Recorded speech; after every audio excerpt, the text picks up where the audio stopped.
So, um, so we're looking at the husband being the leader and how we can support him to be that leader.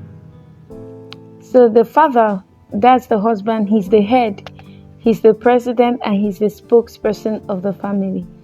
I see a mistake that some of the women make, or some wives make a lot of times when you go out with your husband and they are talking, or you people are talking, and they're asking a question about the family, and you're the one responding, you're the one talking about your children, you're the one like questions about the family, you're the one responding, and your husband is there. That's not quite right.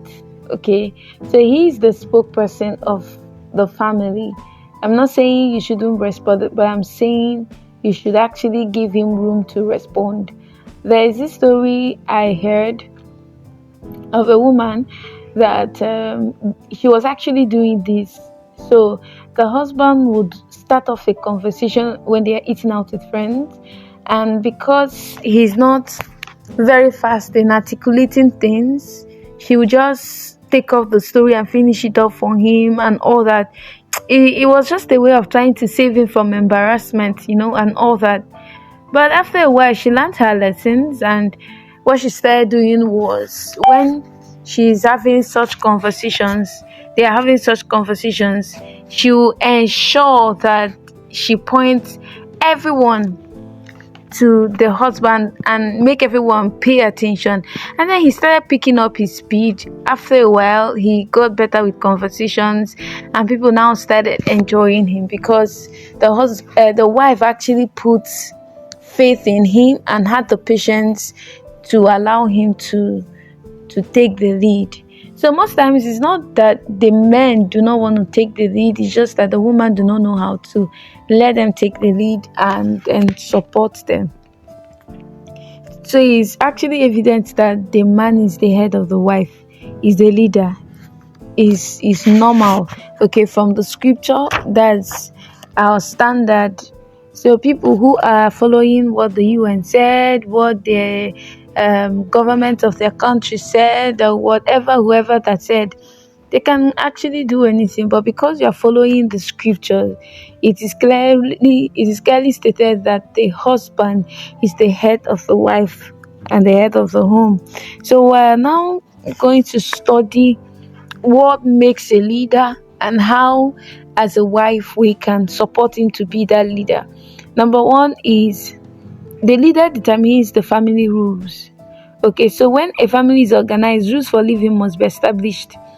Okay, so there should be rules for money, conduct, care of the house, table manners, expenditure, social behavior, and all that. We've talked about creating a family constitution. So what this means is that the man sits at the top. And I will always also point to my husband, who would always tell me that in this family we don't do this, in this family we don't do that. He's just taking the leadership, okay, and that's his role, and that's what he should do. So the husband should determine the family rules. And a family is not a democracy. A family is not a democracy where you bring your own idea, I bring my own idea, and we vote and we do it. No. A family, and often God's system, is a theocracy. What it means is that the father's word is law. I remember while growing up, if you do anything wrong and my mom ever tells you, I'll tell your dad, you start begging immediately. You just start begging because you know that that's serious work. But mothers these days can't say that because they've actually watered down the place of the father with their own disregard for the man.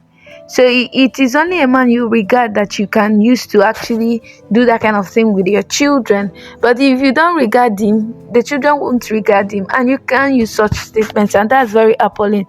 So the family is not run on democracy, the family is run on theocracy. So the father's words are law. Just like what's it called? Just like in God's system, God's word is law. So God does not run a democracy. You don't expect your husband to run a democracy where it is governed by the people for the people. Okay, so you don't do that. A marriage, a family is a theocracy. What it means is that the father's words are law, so you obey. So I've said that we're learning about the husband, the father being a leader, and what it means to be a leader. We've also talked about that being a leader means that he's the spokesperson of the family. You don't go out with your husband and you are the one talking, representing the family. He's also the one who determines the family rules, and then he's the one who makes the decisions, especially the final decisions. So if there are decisions to be made at home and your husband allows you to make such decisions, that's good. But you should know that at the end of it all, maybe you want A and he wants B, you are the one who is going to give in to what he wants, even when you do not think that that thing he wants or his decision is in the best interest of the family. Women are very intelligent, and women, because we're quite intelligent, we are also sensitive, let me put it like that. So we can actually sense things from afar, and when we sense things and we're trying to communicate with him and he's not seeing what we're saying, especially when you don't even have facts to back up what you're saying, but it's strong in you, it's strong in your spirit, you know that this thing is true, but you are just using your feminine superpower to sense this, and then because you don't have the facts to back it up, he doesn't seem to listen to you. Don't go ahead to do that. Okay, it's important to be in the system and do the wrong thing than to be out of the system and do the right thing. Because if you're out of the system, that thing you think is right has automatically become wrong. But if you're in the system, that thing you think is wrong, God can turn it out. Remember, the scripture says that everything works together for the good of those who love Him. All right. So, what does it mean to love God? It doesn't mean those who God loves. He said those who love Him. God loves everybody, but it's not everybody who loves God. How do we know people who love God? People who love God, he said in John, he said, if you love me, keep my commandments. So they are the ones who keep his commandments. They are the ones who love God. God's love language is keeping his commandments. So sin has been dealt with, okay, but the way we show God love is to keep his commandments. So these are the people that things will work together for. And God has commanded the woman to submit and to support her husband. And things will work out for you. Even when you can clearly see that, this thing is not right. I don't mean so morally right. I mean, I don't mean, let's say, the man is stealing, that kind of thing, and then you are not. No, that's not what I mean. I mean that you are actually probably sensing something. There is a decision to make. Let's say, your child should go to this school, and he wants that school. Anything, okay, that will not bring imminent danger to the family. Okay, so always allow your husband to make the rule that. To make the final decision. Then, what is the role of the wife in leadership? In the leadership of the home, what is your role? Your role is to submit, and your role is to support him. There's a difference between submitting and support. So women submit, but they don't support the husband. And what they do is that this decision have been made, and they now begin to scrutinize the decision. They now begin uh to look for loopholes, and if things don't work out, they'll be like, I told you it will not work out. I told you, but you insisted. Now see how it has turned out. Don't do that. Feminine women, we don't do that. We support. Even when you're seeing that it's not working, you still give him the support, and then you follow him through the consequences. He will just learn. Next time he will ask you, what do you think? because you supported him and you didn't make him feel guilty, he's gonna trust you some more. But if you come through that route of I told you and all that, it will make the two of you to grow apart instead of growing together. So what are the mistakes that women make? Number one, they lead. Some of us lead, especially if we have laid back husbands, maybe by temperament or by nurture, they are not taking the lead, and you see things that should be done and you are taking the up, you're just leading, okay? Or you think you know better than him. Please allow him to take the lead, allow him to make final decisions. One of the ways you can do it is to ask him, what do you think? Okay. Even in couples connect that we're running, sometimes I come up with topics that I think that we should do. Before I announce it, before I do anything, I discuss with my husband and I say, this is what it is. Okay, it is just giving him that first right of place. I could actually come out and say this, but I'm not being submissive to my husband. Okay, so you allow him to lead, okay? Then don't allow that power tussle. Whenever you are sensing the power tussle, just know that you are the one in the wrong. You are the one trying to take the lead and he's not allowing you. That's why there is that power struggle there. Then the next thing is that some women pressure their man to get things their way. So you want A and you go through this route to get A, it did not work. You think up another thing you people can do to get to that A, it did not work. Like he will just know that all these things that you're doing is just to get him to to agree to do A, which is not good. So don't pressure him to do things your way. I've talked about scrutinizing his plans and decisions, okay? Because maybe you're afraid he will make mistakes, or you are overly concerned about his judgment. You're watchful of him. You are quick to approve or disapprove. You're overly inquisitive about his business and all that. So please don't scrutinize your husband. Then advice. This one is a very big mistake that we all make. We want to advise small thing. We start advising our husband every day we are advising him.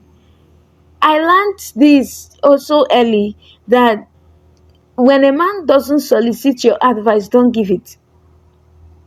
If he doesn't ask for your advice, don't give it, because even if you give it, he might not take it. He might just listen to you and say, okay, I have heard. And sometimes because you are giving advice, he would, I don't know how these people are fashioned, he will do opposite of that thing.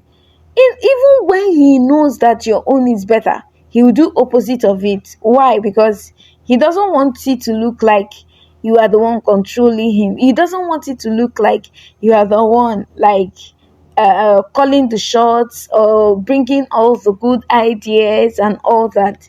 I don't know why men are like that, but they are like that. Okay, so don't like advise him too often, so that when he solicits the advice and you give it, he is likely to take the advice. So don't be in a haste, okay, to advise him, okay. And then number 5 is disobey. Some of us outrightly disobey our husbands. He tells you to do this, you do the opposite. He tells you to this other one, you do this other one. I don't know, maybe because you think you know better, maybe because you think this one will work better, or I wouldn't know. But as much as you can, if you truly want to arouse your man's affection, obey him.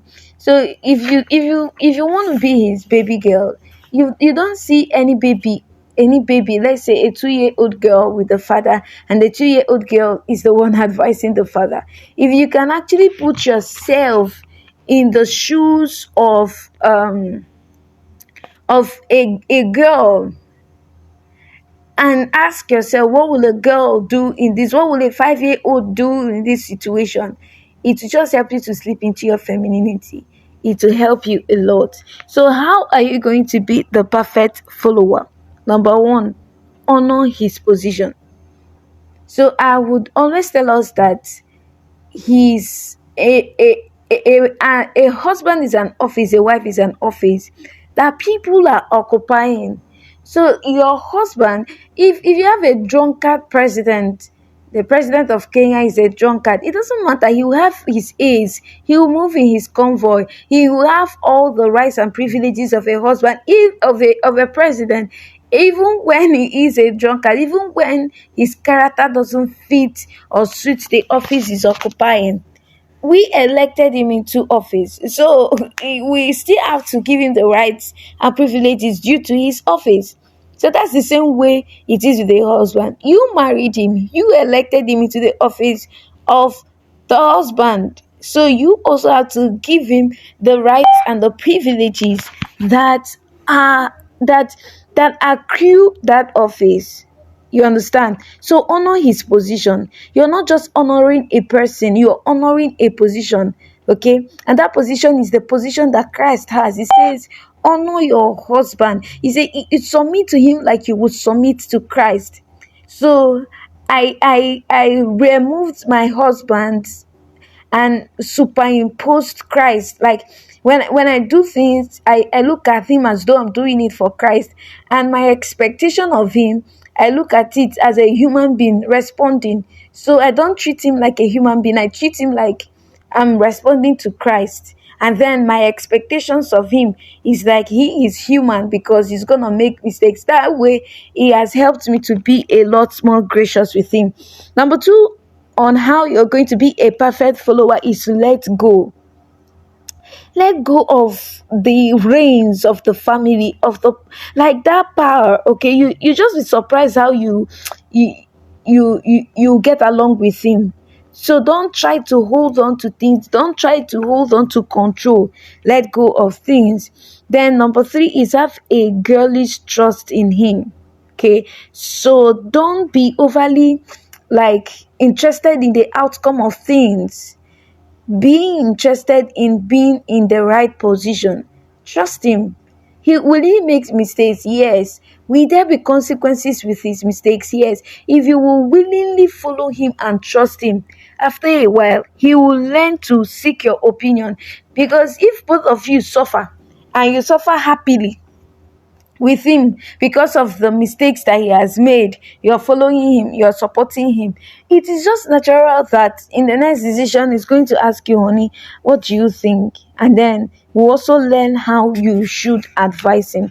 So try as much as you can to have that girlish trust in your husband.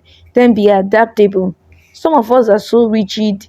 We want what we want. We want to live where we want to live. We want to have this. We want to own this. We want to be this. We want to be that. If it is not coming out like that, then there is an issue. So let's just, you're not the one calling the shots in your home. You have the desires, you have the things that you want from your man, yes, but just, like, make it light. Just make it portable. Just know that because you are not the one calling the shots, that things can change. Okay, so I would, where we're living now is our place. And then I didn't want to live there because of the location where it is actually in a remote place. So when we needed to move to a bigger place from where we were staying before, I was getting this thing that we need to come here. And and my husband was also getting it, but he knew that I really didn't want to stay here because it is in a remote place and all that. But after a while, he brought it up. He said he was sensing that God. I told him God has also told me that. And then we moved. Is this where I want to live? No, but this is where we are. Okay, and I feel this is a lot more bigger than is a double flat. Like, it is really big, just the two of us. But when it comes to environment, this is not where I want to be, but this is where I found myself. Just make it adaptable. Don't be like, this is what I want, and you're sticking on what you want. Then be obedient. Be obedient. There is no follower who is not obedient. There is no follower who is not obedient. However, there are times you need to assert yourself, especially when he's leading you and the family, like, in morally astray.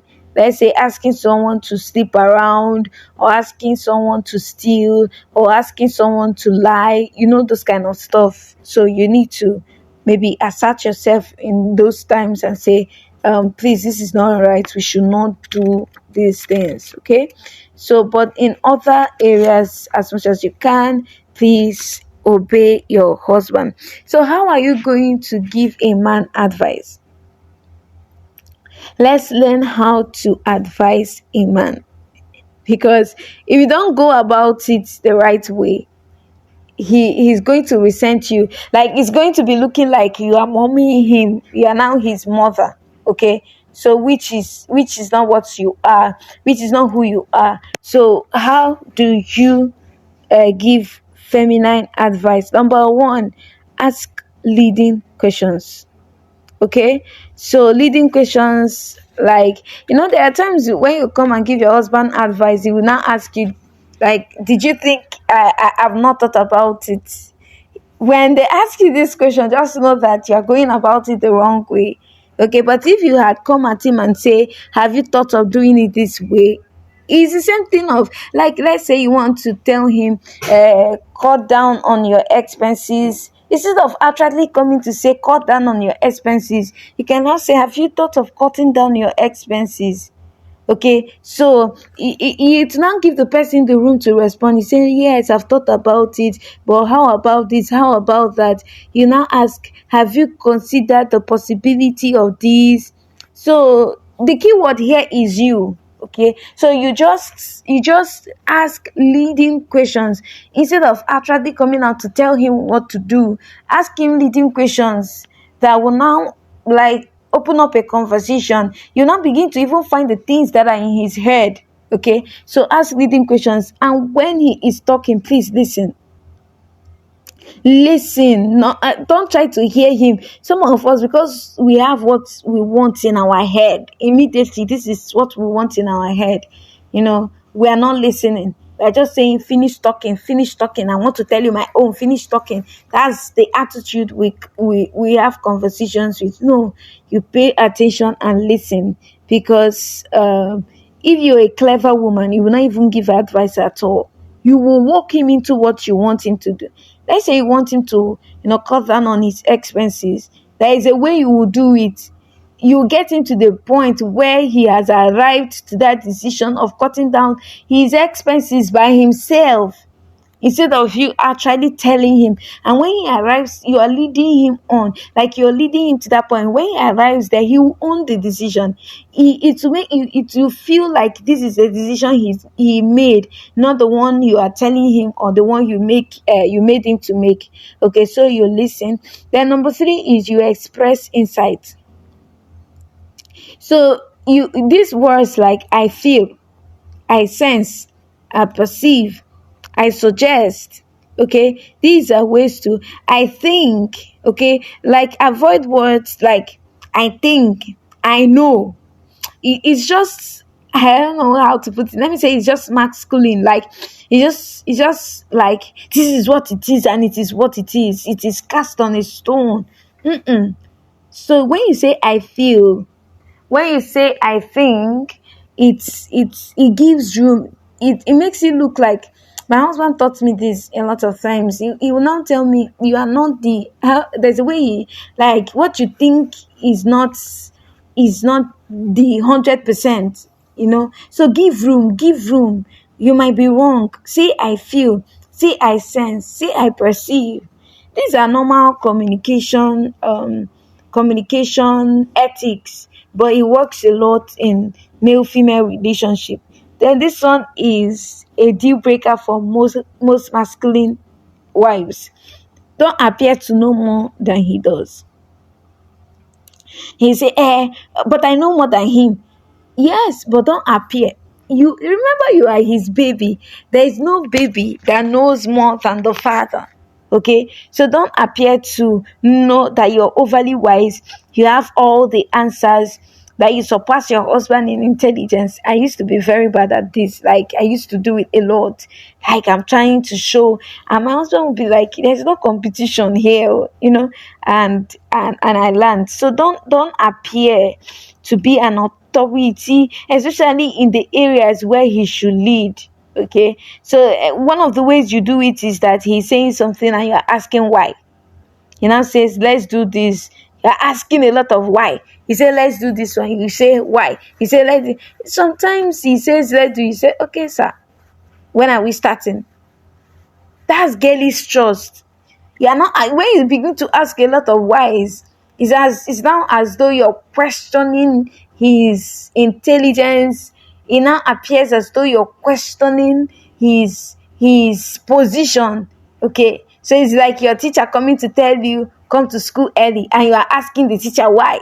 That kind of thing. I'm not saying you don't ask why. You can, there's a way you can ask the why. You can say, "Okay, sir, I've heard you, but I want to know, I want to ask why. Would you allow me to ask like I come through suggestive modes, okay, instead of coming out straight up like that. So don't appear to know more than he does. Don't be motherly. Okay, you're looking out for him. Don't you know that you should come back on time? That's his mother that should tell him that you are his baby. Don't you know that you should do this? Don't you know that you should keep your clothes? Don't you know that you should like you are trying to be his mother, which you are not. And he's going to, that affection that he has for you as the wife will die because you're not acting as the wife. Okay, so don't be overly protective of him. He's not a little boy. Okay, so don't try to shield him from the hard world. Just allow him to take responsibility for his actions. Then don't talk man to man. Okay, like don't talk as though that you are on the same plane with him. Let's say things like, "Why don't we go over it again?" And then you now say, "I have spotted the trouble area." Okay, just keep him in touch, like keep him to be the head of the conversation. Okay, so if you check bars, how they sit side by side. The chairs at the bars are side by side, but women can sit opposite themselves. So but when you sit opposite a man, it appears confrontational. Okay, so just as much as you can, try to appear. Don't say, let's talk." Immediately you say, "Let's talk," or "We have a talk," or "We'll have a talk," he's going to japa. Japa means he's going to run away. He's going to find his way, or he'll begin to be apprehensive. Who knows what we're going to talk about and all that. So whenever you want to talk, just start talking. Don't say, "Let's talk." That "let's talk" makes you appear like a lot masculine. Then number 7 is don't act braver than him. This one, he's trying to, you people are trying to do something new, and then you're now trying to encourage him. "I know this thing, there's nothing there now, we can do it." No, no, no. If you are coming out with that masculine energy, he's going to take the feminine role. Let's say that you people want to do something that is very challenging. You can say things like, "Are you sure you want to do it? It seems so challenging." That's the feminine role. You are the one taking the fearful place. You're fearful. You are appearing to be fearful. And when you take that feminine place, it now like awake the manly courage in him. And then it now prompt him to say, "Oh yes, he appears to be very tough and challenging, but I can handle it." You see, he has switched into his masculine role because you've taken the feminine role, which is being vulnerable and being fearful.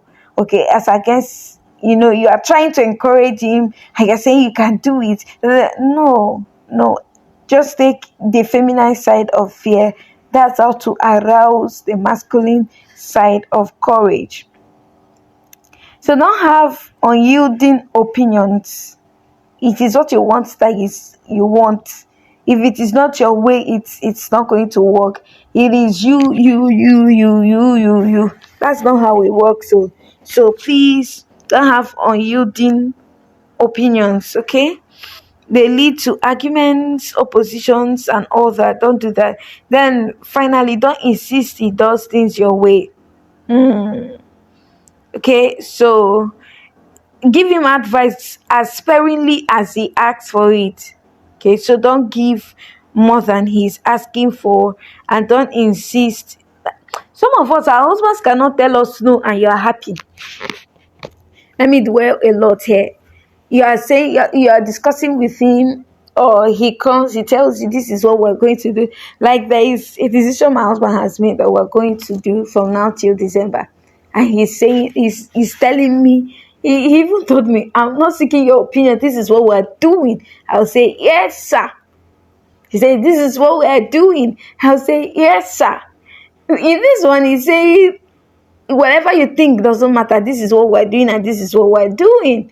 Okay, so don't even think that the marriages that are working, that they don't have issues, or that the husbands or the wives do not display some of the attitudes that your partner is displaying. So some people might think there are no times, because their relationship coaches, that my husband breathes things down my throat and say this is what we're doing, whether you like it or not. But what's the difference? The difference is that when he comes and tells me this is what we're doing, I take it. Whether he is asking for my opinion or not, I am happy. You will not even know that my opinion was not sought. And this is something that will affect me 100%, will affect the entire family. I will not like come and do my face. Like I won't frown. I'll still be joyful. Yes, sir is yes, sir. And my joy is there. So some of us, when they tell you no, or when your husband does something that you don't like sanction, you are now frowning. You are keeping malice. You see him, you will not greet him. You not cook for him. You not have sex with him. Then you're fighting with your attitude. No, don't do that. Okay, so I told us in our last class that when my husband tells me no, I love it. It gives me a lot of stability to know that my man can stand by any decision. If he can say no to me, it means that he can say no to any other person out there, and that's good. Okay, so let's look at obedience. Okay, so please obey your husband as much as you can. Obey your husband. It is a very good place to be. So let's look at what are the problems in patriarchy. Okay, because God operates patriarchal system and the world operates matriarchal system. So if you look at the scriptures and everything about God, you just know that it is patriarchal. However, and this patriarchal was how he had set the marriage to be. But people took advantage of this patriarchal system to subdue the woman. Okay, so the women, in response to this subjugation, they rose up and they became feminist, and they now, instead of correcting the anomalies in this patriarchal system, they now switched it up and were the very opposite of it and became matriarchal. If you look at Western words, the Western word, you will see that it is the woman who is at the helm of affair. He is the woman who, when she calls the police, she can send the man out of the home. But in the African climb, you see that it's the man that sends the woman out of the house. However, nobody should send each other out of the house. Okay, so it is patriarchal, but the patriarchal can have issues, like when the man begins to subdue the woman, and that's not good. Then another one is when the woman fears failure. Okay, so some people might not really support their husband, because especially in the past you see him make mistakes over and over again, and you are afraid that subsequent decisions that he's going to make will also fail. Okay, so, and I understand that, but please remember Abraham Lincoln. You remember how many times he failed? In fact, the first time he won election to become the president of the United States. He had run for many offices and he failed. For 17 years, he was paying back the debt from a company that did not work, and his business partner acquired the debt and he paid it off for 17 years, yet his wife stood with him, Mary Todd. Okay, so, and she just kept, like, in the midst of the failure, she just stayed and allowed the husband to keep moving and to keep failing. So don't say you have failed too much. You have failed too much. You don't know anything. I know better than you. So please don't do that. When he flounders, like when he vacillates, he is here, he is there. He tells you this, he comes back and does the other and all that. So what you should also do is that you reassure him that whatever he does, whether he comes out good or bad, that you're still with him. I always tell my husband, no matter what you do, I am stuck for you, with you for life. Like, I'm stuck with you for life. I ain't going anywhere, whether in failure, in success. I mean, and you for this life. Such things, it just gives him the room to know that he's not afraid of failing, okay? Because he knows that whether failure or success, he has the support of his wife. When he won't lead, there are times when, even when you want to let him have the role of the leader in the home, he's not willing to take that role. At that point, please pray for your husband and ensure that maybe you read him the scriptures that show that he is the leader as the man. If you have someone who can talk to him, maybe a mentor, you also can talk to the person to reach out to him to take the leadership role of his home. So finally, when he leads his children astray, okay, if he's leading the children to corruption, to cheat, to lie, to steal, okay, you can actually stand up to that, assert yourself in that area. So that is it for making him to be a leader and how you can support him to be a leader. So remember to honor his position. You let go. You have a girlish trust in him. You are adaptable. You are obedient. You present a united front to the children. I actually missed this. Present a united front to the children. Because if you don't, you have started a trail of rebellion in your children. If there is an issue at home and you are siding with your children, or you are showing a front that is in opposite direction with your husband, you have taught your children how not to submit to the authorities out there.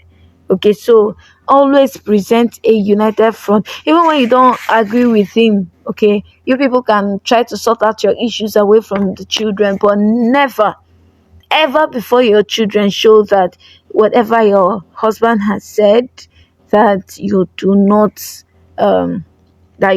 stick to it, that you do not appreciate that.